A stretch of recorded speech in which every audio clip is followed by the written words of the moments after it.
Hi, my name is DonGabor, and I've been a Learning Annex teacher for more than 25 years. And I can tell you, it is the #1 most important thing that I've done that has enhanced my career as an author, as a professional speaker, and consultant.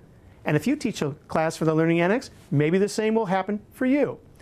In this session, I'm going to show you how you can end your class in a way that's going to leave the students wanting even more and remembering what you've taught them.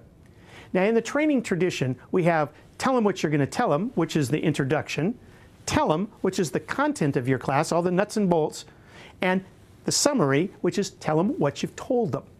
Now, the summary is a way to get to all those main points, the most important points, the points that you want people to really, really remember of your presentation, of your class. Now, there's a couple ways that you can summarize your main points. One is you can simply repeat them, and it could be on your handout. But you could also tell examples in slightly different ways. But you don't want to go into too much detail. If you've got 3 or 4 main points that you want to cover, just run them down one at a time. But make sure that you allow enough time that the people in the class can process each point.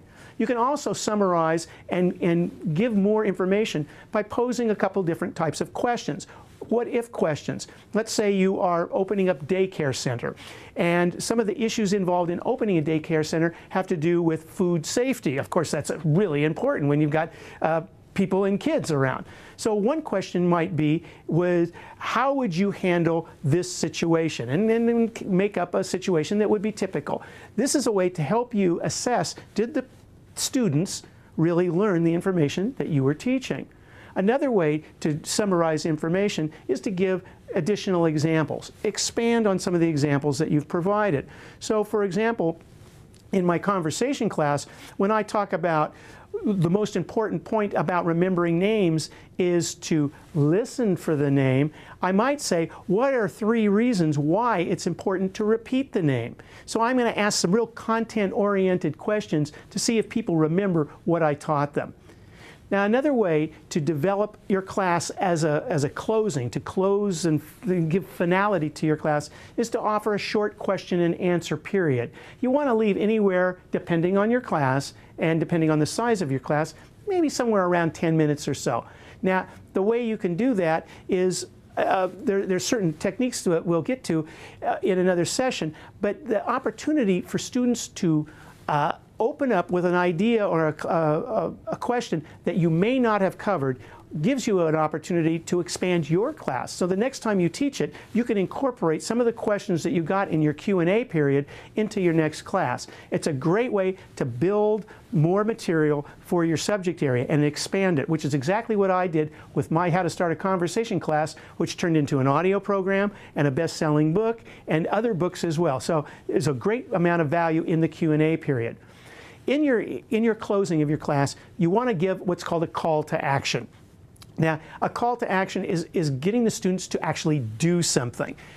You can give out all the great information that you want, but if they don't have a call to action, if they don't actually do something, you're really never quite sure that they're actually going to learn. So what you want to do is to say, I want everybody at the end of this class to come up and sign this booklet here so that I can send you a recipe on how to use Brussels sprouts for your next meal. And in that way, people will come up and they'll do something. Or if it's any other kind of class where you want them to do something later, it could be, I want you to call me and give me the 3 most important points you learned out of this class, or email me. Any kind of call to action, it gets the students involved, and it's sending a closing signal. This closing is a vital part of your class. And the reason that it's so important, and the mistake that teachers often make, is they just go, well, thank you very much, that's the end of the class, have a nice evening, or goodbye. And it just kind of lets you down. When we go to a movie or we go to some kind of a play or some kind of a production of something, we want to see a beginning, something that starts with a bang, we want lots of juicy, valuable content, and we want something that is going to be a conclusion and end. We're wired this way. And teaching a class, I think, is the same thing.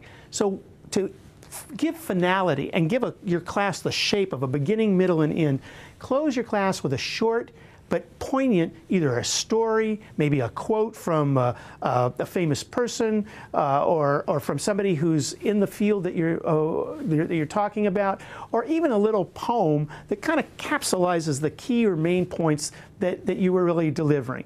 You want people to get a sense that this is the end of a really valuable piece of information that had a beginning, middle, and end.